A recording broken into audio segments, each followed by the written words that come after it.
ওয়াকি Tokyo কিন্তু এগুলো হচ্ছে যে বিভিন্ন এখন তো অনেক সিকিউরিটি এজেন্সি বা গ্রুপ থাকে, তারাও কিন্তু হচ্ছে প্রচুর ওয়াকি টকি নিজেদের জন্য ব্যবহার করে। এটা আসলে বোঝাটা মুশকিল, মানে এটা আমার ক্ষেত্রেও হতে পারে। আমি সিভিলে যাচ্ছি, আমার কাছে আসা হুট করে আসা বলবে যে আপনার ওয়ারেন্ট আছে, অমুক আছে, তোমার কাছে। এখন সাধারণ লোকজন তো বোঝে না এটা। আশেপাশে যারা থাকে তারা যদি একটু প্রোটেস্ট করে, ঠিক আছে ভাই দেখি আপনি আইন শৃঙ্খলা বাহিনীর সদস্য, র্যাবের সদস্য, বিজিবি, ডিবির সদস্য, আপনার একটু ইয়েটা দেখেন কোন জায়গা থেকে আসছে। বা সবাই যদি একটু, যদি জনবহুল এলাকা যেটা, আর যদি একটু নিরিবিলি এলাকা থেকে তুলে নিয়ে গেলে তো আসলে কিছু করার থাকে না।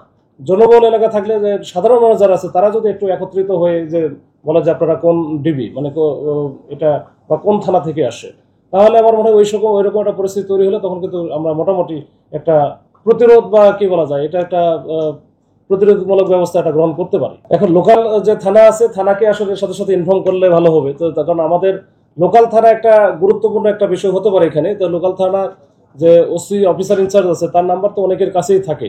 এখন যখন হচ্ছে এই র্যাব বা ডিবির কোনো টিম কোনো এলাকায় যায়, কোনো থানা এলাকায় গিয়ে অপারেশন করবে, তখন কিন্তু মোটামুটি একটা ইন্টিমেশন দেওয়া থাকে বা জানানো থাকে যে আমরা ওই এলাকায় গিয়ে অপারেশন থাকবো, আপনারা জেনে থাকলেন।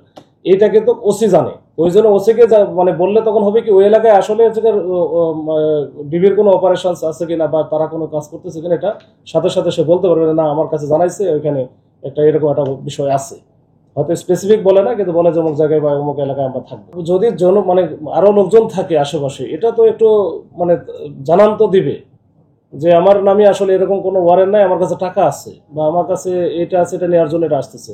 যদি আশেপাশের লোকজন থাকে, এখন আসলে এগুলো আসলে সিচুয়েশনের উপর ডিপেন্ড করে। এখন ওই সময় কি সিচুয়েশন থাকবে, আবার কথা বলার আদৌ সুযোগ আছে কিনা, এটাও তো মানে বুঝতে হবে। এখন আমি যখন যেটা থাকবে এখন ওই সময়, এখন আশেপাশে যারা আছে তাদের রোলটা বেশি প্লে করতে হবে। সাথে সাথে যদি ওসিকেও ফোন দেয়, তো সেটাও একটা বড় কাজ হবে যে হ্যাঁ এইখানে এরকম কোনো কিছু নাই। এগুলো হচ্ছে যে আসলে পাচ্ছে, এগুলো অ্যাভেলেবেল আছে, এটা বানায় নেওয়া যায়। আর ওয়াকি টকিও কিন্তু এগুলো হচ্ছে যে বিভিন্ন, এখন তো অনেক সিকিউরিটি এজেন্সি বা গ্রুপ থাকে, তারাও কিন্তু হচ্ছে প্রচুর ওয়াকি টকি নিজেদের জন্য ব্যবহার করে। বিভিন্ন সোর্স থেকে আসলে তারা পেয়ে যায়। আর এই হ্যান্ডকাপ যেগুলো আছে বা অন্যান্য যে সামগ্রীগুলো যেগুলো আমরা ব্যবহার করি, এগুলো তো বাইরে, মানে পুলিশের জন্য যেটা আছে বা র্যাবের জন্য যেটা আছে, সেটা তো বাইরে যাওয়ার সুযোগ নেই, কিন্তু বাইরে থেকে কোনো না কোনোভাবে সোর্সিং করে তারা নিয়ে আসে। না, এইখানে কেউ নাই। এই 7 জনের মধ্যে আইন শৃঙ্খলা বাহিনীর সদস্য কেউ নাই। যে এই 7 জনের সাথে আরো 2 জন ছিল, তাদের 2 জন হচ্ছে যে 2 জন পালায় গেছে আর কি, ওরা আগে কৌশলে পালায় যায়। এটা ওরা যেটা করে কি, ওদের কাছে অনেকের কাছে হয়তো বা জেনুইন অস্ত্র থাকতে পারে, তবে এদের কাছে খেলনা পিস্তল ছিল 2টা, যেটা পিস্তলের মতোই লাগে।